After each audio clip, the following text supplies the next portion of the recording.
1장부터 6장 7절까지 우리 이때까지 나눴었는데 이게 5대 제사에 대해서 함께 나눴습니다. 그래서 번제는 전적인 헌신과 교제, 소제는 구원의 감사기도, 그 다음에 화목제는 화목하기 위해서는 이 자기 부인이 필요하다라는 거였고, 속죄제죠. 속죄제는 죄의 정결과 그 다음에 분별을 필요하다 했고, 속건제는 관계 회복에 대한 내용이었습니다. 그래서 제사들은 이 오늘날도 드려야 된다 이런 말이 아닙니다. 오늘날 드려야 되는 게 아니라 그 안에 있는 의미를 우리가 파악하고 그래 우리가 적용해야 된다는 거죠.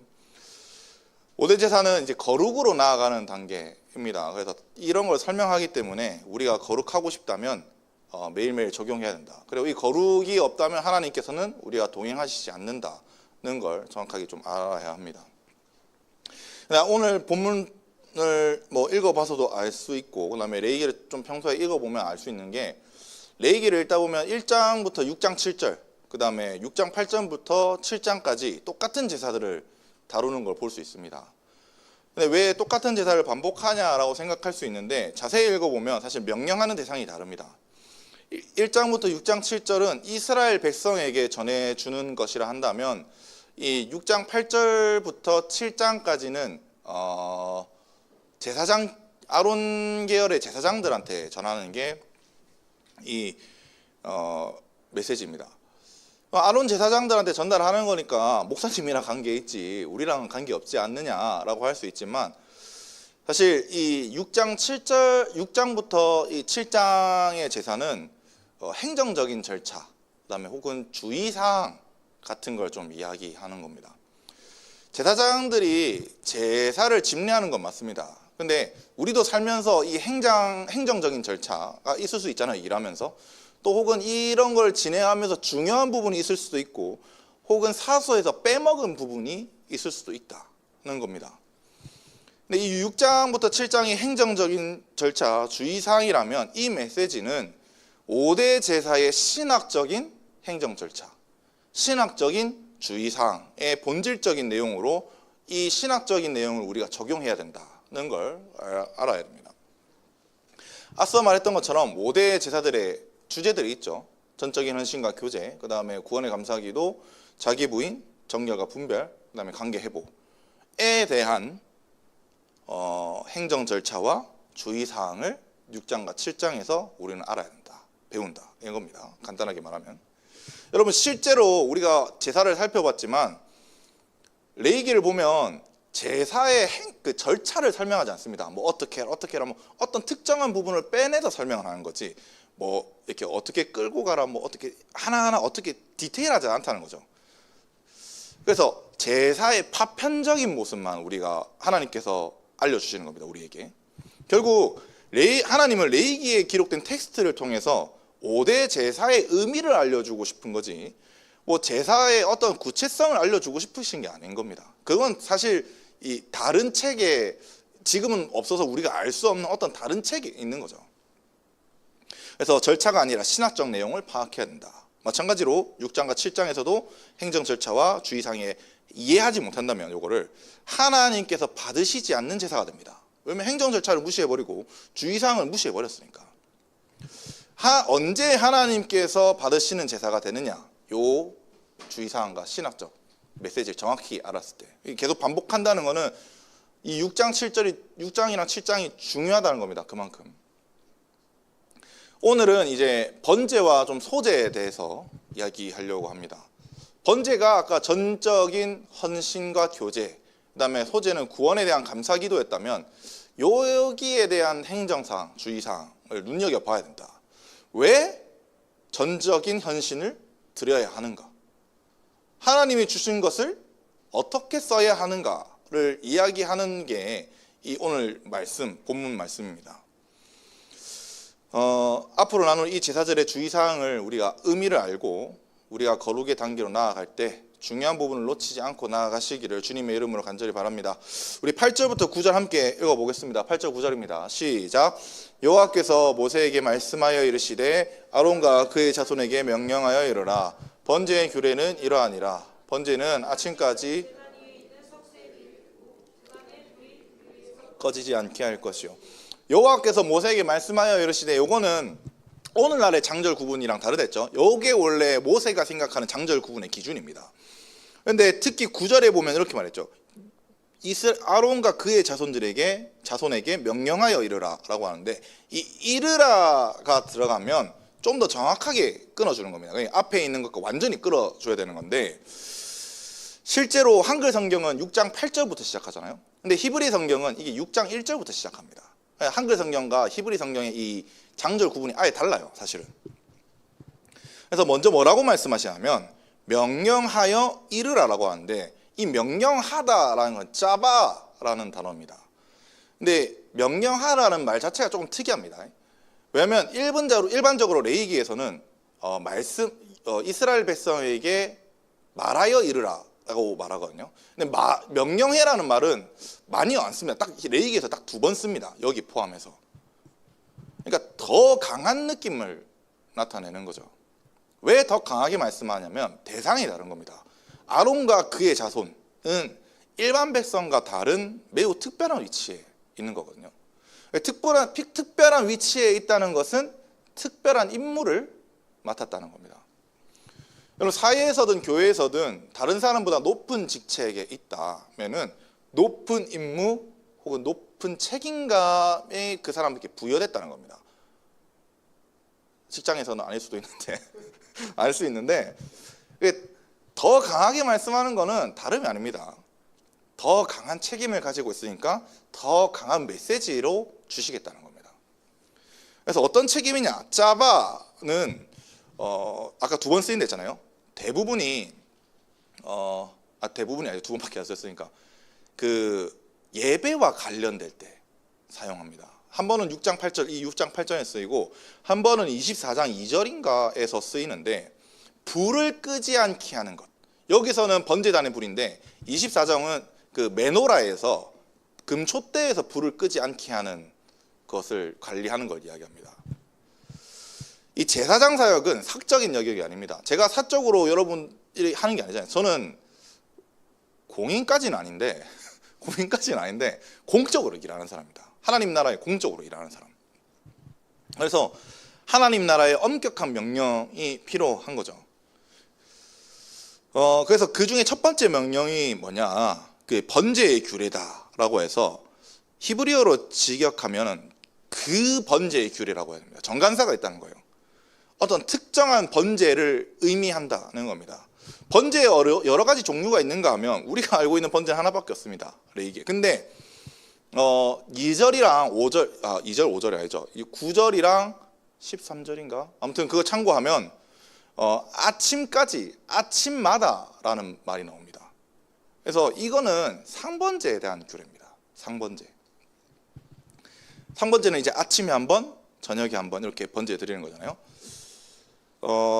여기서 아침까지라고만 번역했는데, 아침까지라고 하면 안 되고 콜 하 라엘라 아드 하 보케르는 모든 밤부터 아침까지를 이야기하는 겁니다. 모든 밤부터 아침까지가 포함되는 거예요. 밤이면 밤이지 무슨 모든 밤이냐라고 할 수 있는데, 고대 근동에서는 밤을 3가지로 나눕니다. 특히 이스라엘에서는 오늘날로 6시부터 10시, 이걸 초경이라고 합니다. 오후 6시부터 10시까지 초경. 그럼 10시부터 새벽 2시를 이경이라고 합니다. 여기가 엄청 중요한 때이긴 해요, 원래는. 그 다음에 새벽 2시부터 6시를 삼경으로 봅니다. 삼경. 근데 상번제는 이 삼경이 끝나면, 새벽 6시가 끝나자마자 바로 드리는 거라고 한다면, 저녁 번제는 초경이 들어가기 전, 오후 6시가 들어가기 전에 드려야 되는 게 상번제입니다. 근데 일반적으로 나무에 번제를 올리거든요. 아침에 있는 번제는. 근데 이 12시간 내내 태워져야 하기 때문에 어디에 올리냐면 석쇠 위에 두고라고 말을 합니다. 근데 이 석쇠라고 번역하면 안 되고 모크다라고 하는 히브리어인데, 성경에서 딱 한 번밖에 안 나오는 단어입니다. 그래서 어려운데 석쇠라고 번역하면 안 됩니다. 석쇠는 우리 그 고기 구워 먹을 때 이거 뒤집는 거, 요거 그 불판이잖아. 근데 석쇠라고 하면 안 되고, 그 번제단 불이 올라오는 것이면 한 요 정도 위에 있는 어떤 특정한 공간을 이야기하는 겁니다. 불 위에 올리는 거 아닙니까? 불 위에 올리는 거 아닙니다. 어떤 판 위에 올리는 것도 아닙니다. 공중에 떠 있는 겁니다. 우리 그 전기구이 통닭처럼 이렇게 돌아가잖아요. 그런 것처럼 공중에 떠 있어야 한다는 겁니다. 살짝. 이게 불 위에 올리면 12시간 동안 고기가 안 타지잖아. 그거 다 소멸됩니다. 고기 구워 보신 분도 알겠지만 불에 대면 타다가 가루가 돼버리니까 안 되잖아. 또 이 장작 위도 안 됩니다. 장작 위에 올린다는 게 자체가 불 위에 올린다는 건데, 이 번제단의 특정 높이에서 12시간 태우는 작업입니다. 6시부터 6시까지. 번제물을 올리고 제사장은 어떻게 해야 되냐면 제단에 불이 꺼지지 않게 해야 된다는 겁니다. 이 특정한 높이에 제물을 올려 딱 고정을 시켜놓고 불을 절대 끄게 하면 안 된다. 여러분, 제사 중에 불이 꺼진다는 건 무슨 의미인지 압니까? 제사가 온전하게 드려지지 않았다, 하나님께서 받지 않으신다는 의미입니다. 이 장작불을 태워본 사람 좀 아는데, 불을 지속하려면 어떻게 되는 줄 압니까? 계속 옆에 있어야 됩니다. 그래서 좀 불 죽었네, 장작 한번 던져주고, 불 떨어지네, 불쏘시개 한번 넣어주고, 이렇게 하는 게 이 불 관리한다는 건데, 이게 사실 신경이 진짜 많이 씁니다. 근데 번제는 이 일을 아침 6시부터 저녁 6시부터 아침 6시까지, 지금 밤번제 이야기하는 거거든요. 이거를 계속 관찰해야 한다는 겁니다. 제가 옛날에 밤에 일한 적이 있거든요, 잠시. 네, 그때 내 간이 이렇게 해서 죽겠구나라는 걸 처음 느꼈고, 내 체력이 그때 진짜 많이 빠졌다고 느꼈습니다. 밤에 일한다는 게 쉬운 일이 아니더라고요. 왜 회사에서 밤에 일하면 돈 많이 주냐, 이해를 했습니다. 근데 고대근동도 똑같습니다. 고대근동은 더 그랬죠. 더 심했죠. 고대근동에서는 밤에 일한다는 건 기피하는 일인데, 오늘날처럼 기피하는 정도가 아닙니다. 요즘에 뭐 불이 있으니까 뭐 그 정도까지 기피하는 건 아니잖아요. 근데 고대근동에서는 천한 일입니다. 밤에 일한다는 것 자체가. 천한 일을 하면 사람들은 뭐라 생각하냐면 거룩한 일이 아니다 라고 생각을 하죠. 근데 하나님은 밤에 일하는 거죠. 제사장들이 밤에 일하는 겁니다. 이 밤에 일하는 제사장들을, 이 천한 일을 하는 이 제사장들을 거룩한 일을 하는 자들이라고 설명을 바꾸는 거죠. 왜냐하면 하나님의 일을 하는 것 자체가 거룩한 일이니까. 그래서 하나님은 사람들이 멋있다고 생각하는 일을 천하게 여기실 수도 있습니다. 하나님은 사람들이 천하게 여긴다고 하는 일을 멋있다, 거룩한 일이라고 여기실 수도 있습니다. 그 기준이 있을 겁니다. 기준이. 어떤 기준이 있을 때 멋있게 되고, 하나님 앞에서 멋있게 되고 거룩하게 되고, 하나님 앞에서 천한 일이 되냐면 목적성이 있는 거죠. 아무리 천한 일이라도요, 하나님을 향한 목적을 가지고 일하고 있다면 그건 거룩한 일입니다. 근데 아무리 멋있는 일이라고 해도 그 하나님을 향한 목적이 아니라면 그 천한 일입니다. 이런 목적을 가지고 하나님께서 지금 제사장들에게 너희는 천한 일을 하고 있는 게 아니야, 거룩한 일을 하고 있는 거야 이 배경을 깔아주시는 겁니다. 우리는 이 배경에서 이해해야 되는 거죠. 이 문맥 전체를. 우리는 거룩한 일을 하고 있는 겁니다. 그러면 이제 번제단의 불이 무슨 불인지 알아야 됩니다. 레위기 9장 24절에 보면, 들어줄까요? 레위기 9장 24절에 레위기 9장 24절 제가 읽을게요.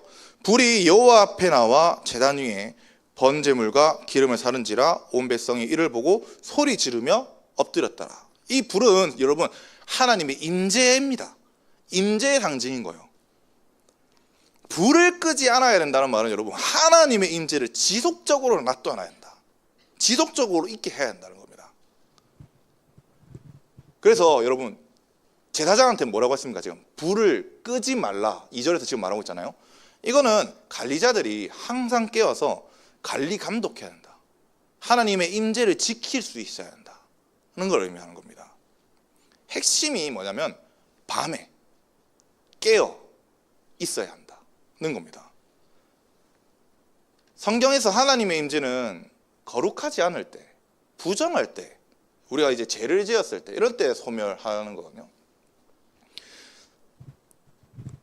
밤새도록 불을 관찰하면서 꺼지지 않게 하는 것, 임재가 소멸하지 않도록 하는 것, 이거는 밤에 항상 깨어 있습니다. 우리가 생각했을 때 천한 일이라고 생각할지라도 그게 언제 어디서든 분별하면서 깨어 있어야 된다는 겁니다. 성경이나 고대 근동에서 밤은 일반적으로 두 가지 경우를 말합니다. 일반적으로 분별하지 못할 때, 그 다음에 죄가 만연할 때를 의미하거든요.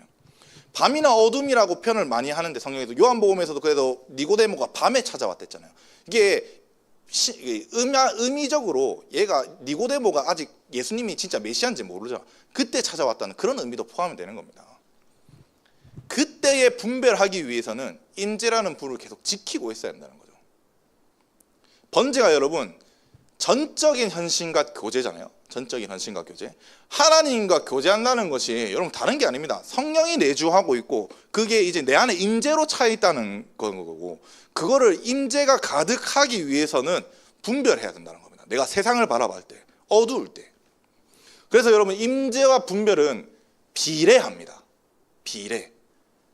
이걸 수치화할 수는 없지만 정도의 차이는 있겠죠. 근데 어떤 내가 하나 분별을 잘하고 있다면 어떻게 보면 내가 하나님의 임재를 잘 유지하고 있다는 것과 똑같은 말입니다. 하나님의 임재, 내가 분별을 잘 못하고 죄를 계속 하고 있다면, 죄 짓는 짓을 계속 하고 있다면 하나님의 임재가 내한테서 꺼지고 있다는 말과 똑같은 말입니다. 그러면 내게 임재가 크다는 거 어떻게 할 수 있을까? 폐왕색 폐기 누르면 되나? 아니, 죄송해요. 아니, 어제 너무 힘들어가지고 오면서 원피스 한번 봤더니만 가장 쉬운 구별은 여러분 그 능력입니다. 우리가 말하는 은사 맞잖아요. 사실 근데 이거는 조금 항시 알 수 있는 건 아닙니다. 우리가 엘리야의 권능을 항상 가질 수 있는 건 아니잖아. 근데 임재가 크다는 것을 알 수 있는 두 번째 방법은 거룩한 삶의 이행입니다. 우리가 그렇게 살아가는 거. 거룩한 삶을 이행할 때만 우리가 분별한다. 그럼 분별할 때만 우리가 거룩한 삶을 이행할 수 있다는 거죠. 서론에서 말했던 5대 제사의 의미들이 거룩으로 나아가는 단계다라고 말을 했는데 그 의미를 다 이행하기 위해서는 지속적으로 분별해야 된다. 자기 부인을 더 정결하게 하기 위해서 분별해야 됩니다. 죄를 정결시키기 위해서, 내 죄를 씻기 위해서는 분별해야 됩니다. 내가 하나님과 이웃과의 관계를 회복하기 위해서 분별해야 되는 거죠. 그래서 성경에서는 깨어있어라는 구절이 여러분 수도 없이 많은 겁니다. 마태복음 24장에서 예수께서 이제 베드로랑 야고보랑 요한을 그 겟세마네 동산으로 데리고 와서 같이 기도하시잖아요. 근데 얘네들이 기도할 때마다 예수님이 기도할 때마다 자잖아요. 얘네들이라고 좀 죄송한데. 그래서 예수님이 이렇게 말씀하시죠. 너희가 나와 1시간도 깨어 있을 수 없느냐? 시험에 들지 않게 깨어 있어라. 기도해라. 그 다음에 마음은 원이로 돼. 마음은 잠자는 거, 마음은 내가 기도하고 깨어 있는 거 원하지만은 육신이 약하다는 겁니다. 육신이 약하니까 계속 이거를 분별할 줄 알아야 된다는 겁니다. 그럼 분별을 잘 할 수 있는 방법 뭘까? 분별 잘 할 수 있는 방법. 따라오고 있죠? 알료빨로이. 따라오고 있죠? 여러분 좀 힘들어 보이길래. 네. 여러분 분별을 잘하는 방법은 여러분 큰 불일수록 잘 보입니다. 간단합니다. 이 조명 다 꺼봐 안 보이잖아요. 밝으면 밝을수록 잘 보이는 것처럼 큰 불일수록 잘 보이는 겁니다. 다른 말로 하면 큰 임재를 가지고 있을수록 내가 분별을 잘한다는 거죠. 뭐야, 임재를 얻기 위해서 분별을 해야 되고 분별하기 위해서 임재를 해야 되는 거냐. 그래서 아까 제가 말했던 것처럼 비례라는 표현을 한 겁니다. 비례. 다른 단어지만 같은 걸 의미합니다. 사실은 조금 더 디테일하게 설명하면 임재는 사실 우리가 예수 그리스도를 믿을 때 이미 옵니다. 성령이 내 안에 내주하잖아요. 근데 지속하기 위해서는 분별이 필요하다는 겁니다. 지속. 이 성령의 임재를 지속하기 위해서 분별이 필요하다. 역으로 더 정확하게 더 선별하게 분별하기 위해서는 더 큰 불이 나한테 필요하다는 겁니다. 그러면 이제 큰 불이 필요하다는 걸 우리 이해했습니다. 큰 불이 필요하다. 큰 불, 큰 임재를 나타내기 위해서는 우리가 뭐 필요할까? 이 제사를 우리가 이해해야 됩니다. 큰 불, 큰 임재를 나타내기 위해서는 여러분 큰 임재가 필요한 겁니다. 큰 재물이 필요합니다. 큰 재물. 자, 봅시다. 상번제는 몇 시간 지속해야 된댔습니까? 12시간입니다. 6시부터 6시니까. 근데 작은 재물을 들고 왔는데 큰 불을 태워보면 재물이 없습니다. 이거 하나님이 안 받으시는 겁니다. 그러면 불도 사라지는 거랑 똑같거든요. 지속될 수가 없을 거고 실패한 제사. 그래서 12시간 큰 불을 지속할 수 있다면 하기 위해서는 큰 재물이 필요한 겁니다. 양 들고 왔는데 소 태우는 것처럼 할 수는 없잖아. 소 태웠는데 양처럼 할 수는 없습니다. 똑같은 걸 가야 되는 거죠. 그래서 재물은 우리가 번제에서 이야기했지만 헌신 이야기하는 겁니다. 헌신. 그러니까 우리가 큰 불, 큰 임재 필요하겠냐 하다 하면 큰 헌신이 필요하다는 겁니다. 큰 헌신. 여기서 말하는 헌신은 교회 봉사 이야기하는 거 아닙니다. 뭐 어떤 봉사해라 이런 게 말하는 게 아니라 임재를 위한 헌신을 말하는 겁니다. 임재를 위한 헌신. 임재를 위한 기도, 임재를 위한 말씀 읽기, 임재를 위한 예배, 임재를 위한 뭐 은사적인 훈련, 이런 것들을 아우르는 말이 큰 헌신이라고 말하는 부분이에요, 지금.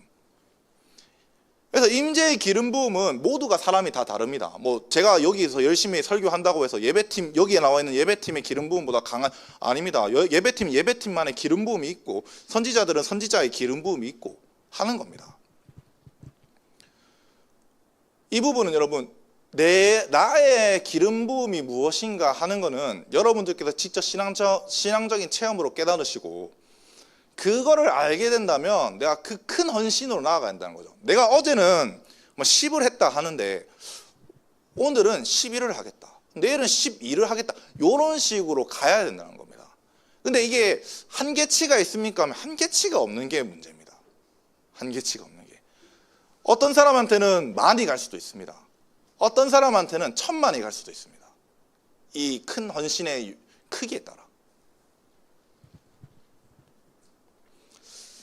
내 큰 헌신으로 나아갈 때 큰 임재가 나타나고 큰 임재는 내가 명확하게 분별할 수 있게 해준다. 그리고 그 분별은 여러분 세상의 제약으로 인한 헛된 시간을 축소하게 만들어줍니다. 내가 분별하는데 죄 짓는 대로 나아가겠습니까? 분별하면 더 명확하게 분별할수록 죄 짓는 데 안 나아갑니다. 오히려 하나님을 헌신하는 데 나아가겠지. 더 큰 헌신으로 나아가겠지. 그래서 이게 사이클입니다, 여러분. 말 들어보니까 이해되겠죠? 분별을 하면 임재, 임재를 위해선 큰 헌신, 이게 계속 사이클 되는 거예요. 그러면서 원래는 작은 원이었다가 점점 커지는 원으로 가는 겁니다. 그게 내 영역이 넓어진다는 거고. 한 번 헌신한다고 아닙니다. 계속 돌아야 됩니다.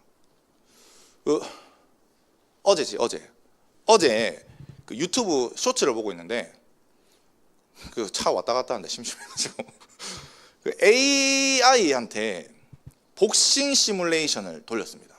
근데 몇 번 돌렸냐? AI한테 10억 번의 AI 복싱 시뮬레이션을 돌렸습니다. 근데 처음에는 어떻게 했냐면 얘가 다리 떨면서 떨면서 넘어지고 막 그랬어요. 근데 10억 번을 돌렸을 때 얘가 드디어 잽을 날려서 머리를 날린다는 걸 알았습니다. 그래야지 내가 승리한다는 걸 AI가 10억 번 돌리니까 학습했습니다. 여러분 육으로 보는 세계도 그렇고 컴퓨터도 이런 10억 번 돌려야 됩니다. 근데 보이지 않는 영적 세계는 여러분 더 많은 헌신, 얼마나 더 많은 헌신 요구하겠습니까? 얼마나. 여러분들의 기름 부음의 영역을 잘 모르시겠다면 먼저 찾으십시오. 이건 중요한 겁니다. 이게 먼저입니다. 그 다음에 큰 헌신으로 나아가십시오. 모르겠다, 어떻게 하는지 모르겠다, 목자 목녀한테 찾아가십시오. 뭐 앞에 리더 세워놓으면 뭐합니까? 그러려고 리더 세워놓은 건데. 10절부터 11절 한번 읽어보겠습니다. 10절 11절 시작. 제사장은 세마포 긴 옷을 입고 세마포 옷 하체를 가리고 그 옷을 벗고 있고 그 죄를 진영 바깥 정결한 곳으로 가져갈 것이요. 8절부터 9절은 제물과 불에 대한 관리라면 10절부터 11절은 다음 제사를 위한 준비와 그에 맞는 생활을 이야기합니다. 먼저 제사장은 세마포 긴 옷을 입어야 되는데 여기서 세마포 긴 옷은 히브리어로 미도바드라는 건데 흰색 옷입니다. 우리가 알고 있는 그 성도들이 계시록에 보면 흰 옷을 입었다라 그 정결한 사람들이라는 표시거든요. 제사장들 자체가 정결하다 거룩한 존재들이다라는 표시로 쓴 겁니다. 근데 이 미도바드에서 미도는 히브리어 마다드라는 단어에서 파생된 겁니다. 마다드는 측량하다, 측정하다 뭐 이런 뜻이거든요. 그래서 미도 즉 마드라는 단어로 사용하면 치수에 맞게 몸의 치수에 맞게 맞춘 복, 뭐 제작된 맞춤 제작 뭐 이런 복 있잖아요. 맞춤 정장 이런 걸로 생각하면 될 것 같습니다. 근데 제사장한테 이 미도바드라고 사용하는 거는 이 본분이 유일합니다. 다른 데 아무 데도 없습니다. 특이한 단어가 있으면 특이한 해석을 가져오게 된다는 거죠.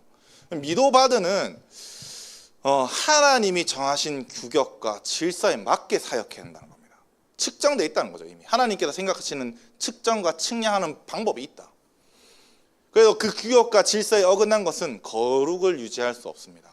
두 번째는 뭐냐면 세마포 속옷바지를 하체에 가리고라고 되어 있는데 이거는 출애굽기 28장 42절부터 43절을 봐야 되는데 제가 한번 읽어볼게요. 42절부터 28장 42절 43절 또 그들을 위하여 배로 속바지를 만들어라. 허리에서부터 두 너쩍다리까지 이르게 하여 하체를 가리라 하라.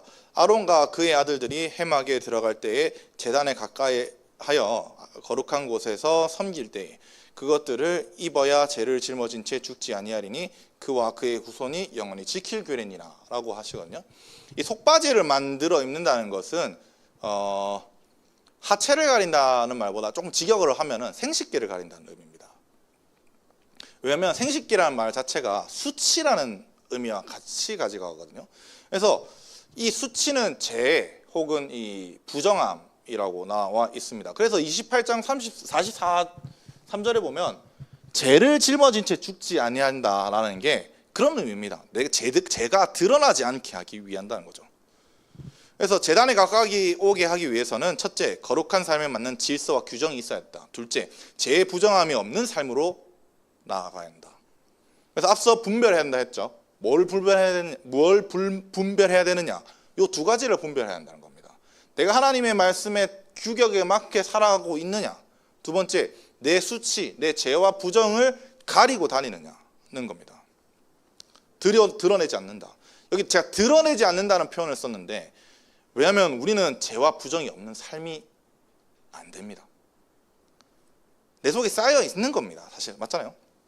솔직히 미움이 없는 사람 없죠. 분노가 없는 사람 없습니다. 시기의 질투가 없는 사람 어디 있겠습니까? 다 있습니다. 근데 드러나지 않게 해야 된다는 겁니다. 드러나지 않게. 요게 안 되는 사람들 많잖아요. 그래 내 마음대로 독고다이 한다면서. 근데 여러분 그거는 분별하지 못하는 삶과 똑같습니다. 이런 질서와 부정함을 드러내지 않고 번제단에서 일을 한다. 무엇을 하느냐? 번제단에 있는 재를 가져다가 옷을 갈아입고 재를 다시 진영 밖에 버린다는 건데 왜 옷 갈아입느냐? 번제단은 거룩한 곳이고요. 밖에 있는 것은 속된 영역입니다. 진영은. 그래서 성막에서 진영으로 갈 때 옷을 갈아입는데 성막은 거룩한 곳이고 속된 영역을 구분하기 위함입니다. 이게 그래서 밖에 나가면 막 살아야 되느냐 이런 의미로 말하는 게 아닙니다. 분별할 줄 알아야 한다는 겁니다. 이 거룩한 부분과 속된 영역을 스스로 분별할 줄 알고 그에 맞게 내가 분별성을 가져야 한다고 이야기하는 거죠.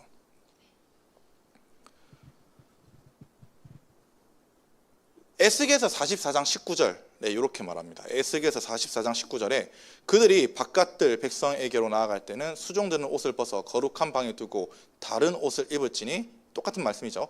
이는 그 옷으로 백성을 거룩하게 할까 함이라. 여기서 거룩하게 할까 함이라는 여러분 거룩하게 하지 말라는 말입니다. 사실은 정확하게 원어로 지각하면 왜 백성을 거룩하게 하지 말라느냐? 내 거룩함이 함부로 전염이 된다면, 여러분 하나님의 거룩함을 함부로 만든다면, 허락되지 않는다가 맞는다면 그건 죽음입니다. 원래 그게 허락되지 않는 불을 들인 아박과 나비우의 대표적인 케이스잖아요. 근데 우리는 이제 시대가 바뀌었습니다. 요거는 이제 적용이 좀 바뀌어야 됩니다. 누구 때문에? 예수님 때문에. 이 구절들이나 아까 레이기 때문에 구별해야 된다. 요것 때문에 옛날에 수도원 사람들이 그 산속에 박혀가지고 기도만 하고 그러는데, 예수님으로 인해서 거룩의 전염이 이제 죽음으로 바뀌지 않습니다. 거룩의 전염이 그 사람을 거룩하게 만드는 것으로 갔습니다. 원래는 부부 사상, 부정화가 맞닿으면 부정해지는데, 이제는 거룩한 사람과 부족한 사람이 맞닿으면 거룩해지는 겁니다. 그 사람도. 그래서 신약 시대에서는 부부 사상이 아닙니다. 거거 사상입니다. 거룩한 자와 만나면 거룩해진다. 그래서 십자가의 사건을 통해서 성령이 우리한테 오신 게 요런 겁니다. 히브리서 10장 19절에 보면, 그러므로 형제들아 우리가 예수의 피를 힘입어 성소에 들어갈 담력을 얻었나니 즉 우리가 거룩으로 나아갈 수 있게 됐고, 예수님의 거룩으로 말미암아 우리가 나아갈 수 있게 됐습니다. 그 다음에 고린도전서 7장 14절에 믿지 아니하는 남편이 믿는 아내로 말미암아 거룩하게 되고, 믿지 아니하는 아내가 믿는 남편으로 말미암아 거룩하게 된다는 겁니다. 우리는 이제 거룩의 전염 시대에 살고 있는 겁니다. 그 거룩을 이제 흘러보내야 되는, 이게 그래서 사도행전부터 시대가 바뀌잖아요. 우리가 거룩을 흘러보낼 수 있는 자가 되어야 한다. 그 거룩을 흘리기 위해서 꼭 필요한 게 있다. 질서와 규정이 있는 삶, 죄를 덮고 분별하는 삶. 여기 없으면 여러분 아무것도 거룩을 흘려내보낼 수가 없습니다.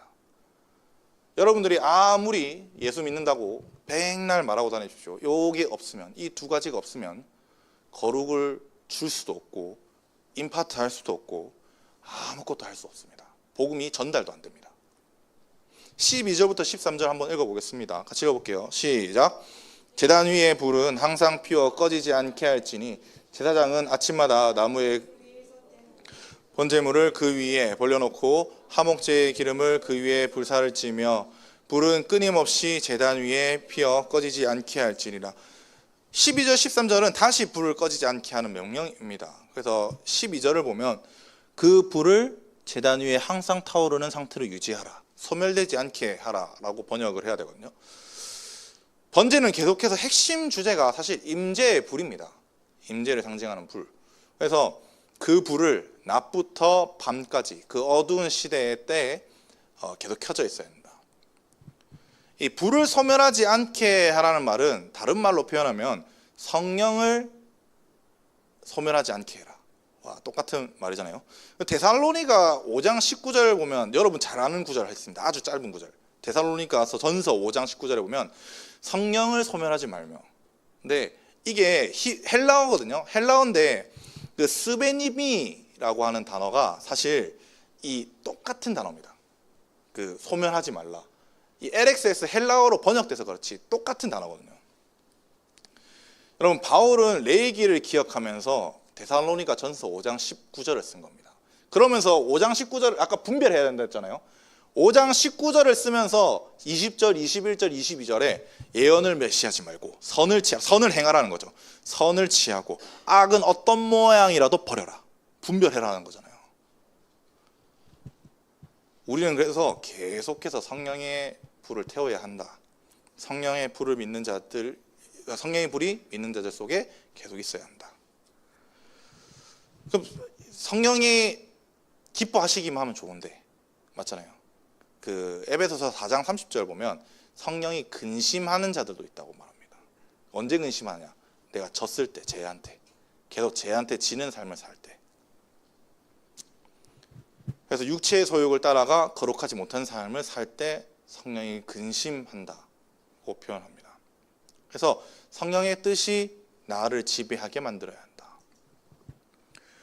성령의 소욕을 따르기 위해서 무엇을 해야 되느냐? 12절을 보면 이렇게 되어 있습니다. 보면 12절에 보면 아침마다 나무를 벌려놓는다. 원어로는 아라크라고 해서 배열해놔야 된다는 겁니다. 배열. 이 배열은 여러분, 이 번제물 위에 일단 이것부터 볼게요. 번제물과 화목제의 기름을 같이 올려서 태워야 된다고 하는데, 뭐 이거는 장갑막, 뭐 장막, 대망, 뭐 요거 기름, 이런 기름을 말하는 겁니다. 근데 중요한 것은 배열을 언제 해야 되냐면 아침마다 이제 해야 한다는 걸 말하는 거죠. 여러분, 하나님의 임재를 위해서는 전적인 헌신이 필요하다고 했습니다. 근데 전적인 헌신을 위해서라면 아라크 배열해야 된다. 즉 준비가 되어 있어야 한다는 겁니다. 전적인 헌신을 위해고 하나님의 임재가 강하기 위해서는 준비되어 있을 때 분별할 수 있고 그다음 임재가 강해지는 겁니다. 뭐 분별이 여러분 그때그때 바로바로 되는 게 아닙니다. 맞잖아요. 영적인 민감한 사람도 그 하루 이틀 기도 안 하면 영적으로 둔해집니다. 맞잖아요. 이승철 가수 있잖아요. 이 사람 노래 잘하고 발성이 좋기로 유명하잖아요. 근데 이 사람이 발성을 하기 위해서 하루에 그 기초 단계의 발성법을 2시간에서 3시간 매일 한다고 합니다. 매일. 그 우리가 생각할 때 대가수인데 2시간에서 3시간을. 그러니까 이승철이 발성하는 거 보면 와 진짜 쉽게 올리네. 그럼 막상 우리가 노래방에서 부르면은 이러잖아요. 똑같은 겁니다. 성령의 임재를 지키기 위해서 아침마다 준비가 필요하다. 성령의 임재를 지키기 위해서 아침마다 말씀과 기도가 항상 공급되어야 한다. 요거는 아침이라고 해서 꼭 진짜 아침을 말하는 게 아닙니다. 매일매일의 임재의 루틴이 필요하다. 루틴. 불을 더 지속되기 위해서 임재를 잃어버리지 않기 위해서 필요합니다. 큰 임재의 불을 위해서 큰 재물, 전적인 헌신과 매일의 준비가 필요하다. 그때 내가 분별하게 되며 그 분별은 나의 더 큰 임재를 발판 삼게 해줍니다. 화목제를 사른다는 것은 다른 의미가 아닙니다. 우리 영광 뭐 이런 거 다 나눴잖아요. 그러니까 내 모든 걸 하나님께 드렸을 때 전적인 헌신을 사실 의미하는 겁니다. 그게 분별이 가능하다. 또한 여러분 전적으로 헌신했다는 말을 또 다르게 말하면 무슨 표현인지 압니까? 임계점을 돌파했다는 뜻과 똑같습니다. 전적인 헌신은. 내가 어떠한 크로스라인이 있습니다. 내 크로스라인을 넘기 위해서면 그것을 넘기 위한 노력하는 건 당연한 거 아닙니까? 상식입니다. 대부분이 우리 교회 찾아오는 사람들이 은사 열리고 싶다. 은사 열리고 싶어서 훈련받으러 왔습니다. 이렇게 말씀하시는 분들 좀 많습니다. 근데 임파트 많이 할 수 있죠. 근데 임파트는 길을 열어주는 거지. 이게 그 능력이 내가 목사님한테 임파트 받았다고 목사님처럼 바로 할 수 있는 건 아니잖아요. 길을 열어주는 거잖아. 길을. 근데 임계점에 대한 돌파가 없으면 여러분 열릴 수가 없습니다. 이게 확장될 수가 없습니다. 돌파할 수 있는 힘이 있어. 임계점을 돌파했을 때 내가 된다. 큰 불이 나한테 온다. 14절부터 16절 한번 읽어보겠습니다. 같이 읽어볼게요. 시작. 여호와의 소재의 규례는 이러하니라. 아론의 자손은 그것을 제단 앞 여호와 앞에 들이되 그 소재의 고운 가루 한 움큼과 기름과 소재물 위에 유향을 다 가져다가 기념물로 제단 위에서 불살라 여호와 앞에 향기로운 냄새가 되게 하고 그 나머지는 아론과 그의 자손이 먹되 누룩을 넣지 말고 거룩한 곳 해막들에서 먹을지니라. 14절부터 23절은 소재에 대한 규례인데 14절부터 18절은 일반 소재에 대한 제사장의 목, 그 다음에 19절부터 23절은 대제사장이 드려야 하는, 매일 드려야 되는 상번제를 이야기합니다. 그 뭐 소재에 또 상번제에 포함돼서 레위기 2장 3절에 보면 고운 가루 한 움큼과 기름과 모든 유향을 가져가서 기념물로 제단 위에 불사르라라고 하거든요.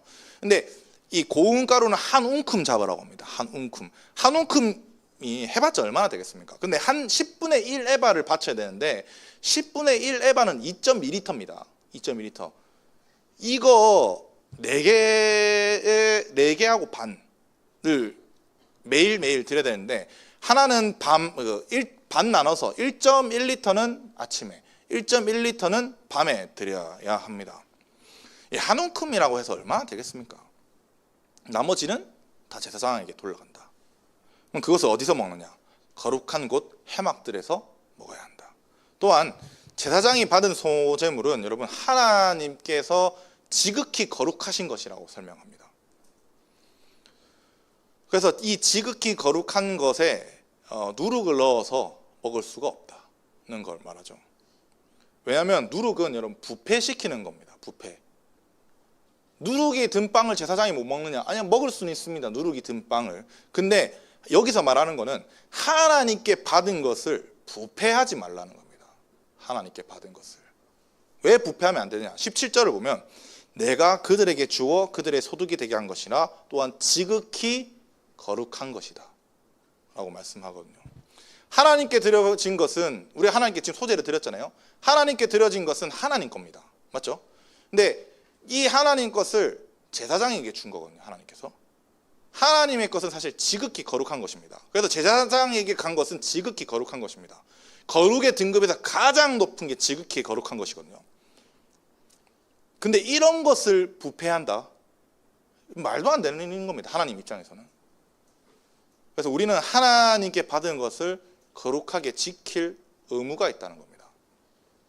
그것을 어떻게 잡아놨냐?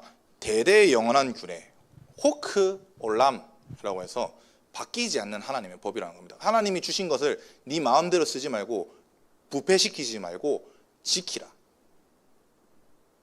그럼 우리가 하나님께 많은 은혜 받았습니다. 그 은혜를 거룩하게 사용한다는 건 당연한 겁니다. 은사도 마찬가지고, 은사를 돈 받고 한다, 은사를 사람 이용하는 데 쓴다, 말도 안 되는 거죠. 이건 하나님께 받은 걸 부패하게 만드는 겁니다. 여러분들께서 은사도 사모하는 것도 압니다. 사실 우리 교회에서 축사든 예언이든 기도든 예배든 이런 모든 것을 대부분 사모하겠죠. 아니면 특정 어떤 부분을 사모하겠죠. 그런데 하나님이 이 지극히 거룩한 것을 아무에게나 주시지는 않습니다. 누구에게 주시느냐? 이를 만지는 자마다 거룩하리라. 18절인가요? 이를 만지는 자마다 거룩하리라를 봐야 되는데, 이건 번역이 잘못됐습니다. 거룩하리라가 아니라 거룩해야 할 것이다. 그러니까 만져서 거룩해지는 게 아닙니다. 거룩한 자가 만져야 되는 겁니다. 미완료 상태로 되어 있거든요. 히브리어 문법으로 미완료 있는 것은 거룩한 상태로 있는 자들의 목이라는 겁니다. 지극히 거룩한 것은. 거룩하지 않은 자들이 만지면 죽습니다. 하나님께서 허락하지 않았습니다. 주시지도 않을 뿐더러. 그래서 누룩을 섞지 않는 것을 16절, 17절 두 번이나 강조하셨잖아요. 이거는 누룩을 넣는다는 것은 부패, 거룩의 상실, 이런 의미인 거죠. 19절부터 23절 한번 읽어보겠습니다. 빨리 한번 읽어보겠습니다. 시작. 여호와께서 모세에게 말씀하여 이르시되 아론과 그의 자손이 기름 부음 받은 날에 여호와께 드릴 예물은 이러하니라.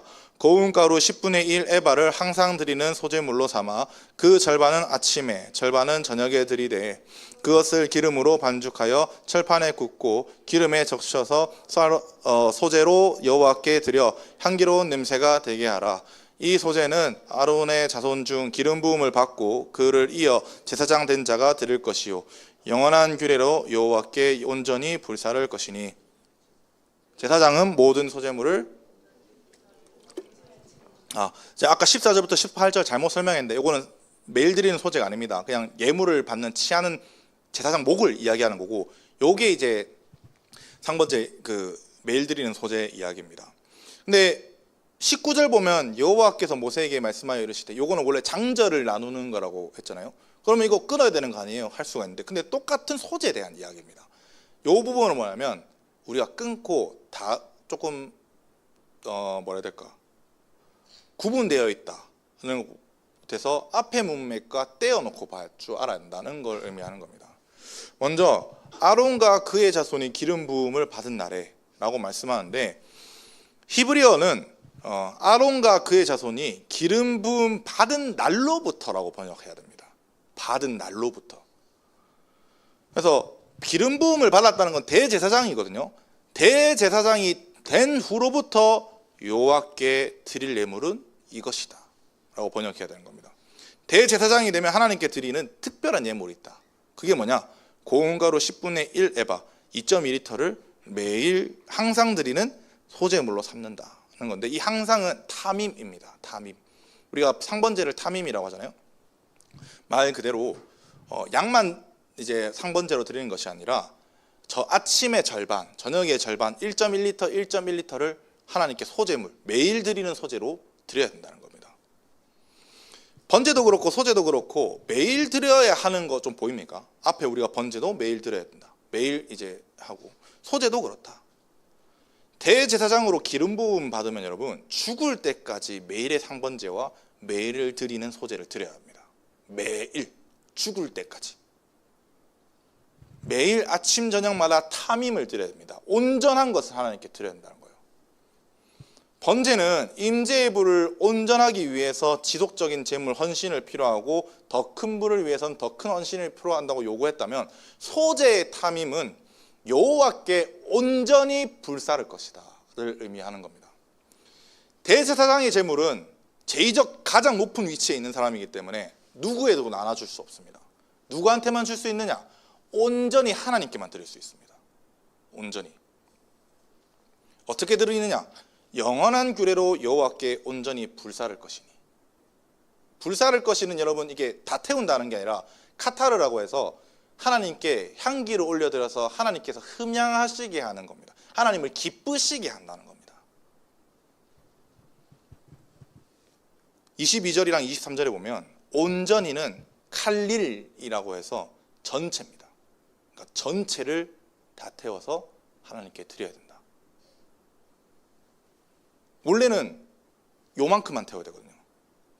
요만큼 한 줌만 태워서 해야 되는데 1.1리터를 태워야 된다는 겁니다. 아침에 1.1리터, 저녁에 1.1리터. 이 모든 것을 하나님께서 온전히 받으셔야 된다. 내가 하는 것은 단 하나도 없습니다. 하나님께로부터 나는 은혜를 받았고요. 이 모든 영광은 하나님께서 온전히 받으셔야 된다는 겁니다. 네, 한번 정리해 보겠습니다. 우리가 더 큰 임재, 더 큰 능력을 받는 것은 큰 헌신이 필요하다. 그리고 분별력을 가지게 되고, 이게 우리의 이 신앙의 사이클, 훈련의 사이클이다라고 했습니다. 나의 큰 헌신은 나의 큰 임재를 지속하게 해주며, 그리고 아침마다 하는 준비, 뭐 아침마다 하는 게 아니라 했죠. 언제든지 나에게 루틴이 있다는 겁니다. 준비되게. 그 준비는 분별을 더 명확하게 만들어줍니다. 그리고 우리가 받은 그 임재 능력은 지극히 거룩한 거며 부패시키지 않고 우리가 그 거룩성을 지켜야 한다는 걸 의미하는 겁니다. 마지막으로 내가 한 게 아닙니다. 나의 나 된 것은 하나님의 은혜라고 말하는 바울의 고백처럼요, 이 모든 가정은 하나님의 은혜고 모든 것은 하나님께 영광을 돌려야 된다는 겁니다. 여러분, 우리는 이미 성령을 받았습니다. 구원을 받은 자들은 모두 성령이 있으니까. 그런데 여러분, 저는 여러분들이 성령을 받았다는 거에서 멈추지 않았으면 좋겠습니다. 더 큰 임재를 가지길 원합니다. 저는 지금이 좋습니다. 아닙니다, 여러분. 그건 하나님의 임재를 제대로 경험하지 못했기 때문입니다. 임재를 원하면 계속 기도하고 싶지. 나는 사실 솔직하게 말하면 다임 목사님 사경에 한 1년 365일 했으면 좋겠습니다. 여러분, 더 큰 임재를 위해서는 더 큰 헌신과 아침마다 준비됨이 필요합니다. 오늘날 많은 사람들이 깊은 임재를 원하지만 큰 헌신과 준비를 하지 않습니다. 근데 성경은 예수님이 그렇게 말씀하셨잖아요. 1.1핵도 바뀌지 않는다.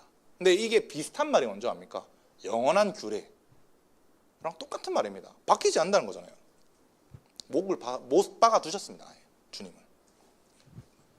그리고 이 모든 것이 하나님, 내가 한 게 아니라 하나님께서 하셨기 때문에 이 모든 역사에 대한 영광은 하나님께서 받으십시오. 내가 한 것 하나도 없습니다. 오직 하나님께서 은혜로 지금 내가 한 것입니다 라고 고백까지 할 줄 알아야 되는 게 하나님과 동행하는 사람의 필요한 덕목 중에 두 가지를 이야기한 겁니다. 이런 고백이 있기를, 저와 여러분들에게 있기를 주님의 이름으로 간절히 바랍니다. 기도하겠습니다.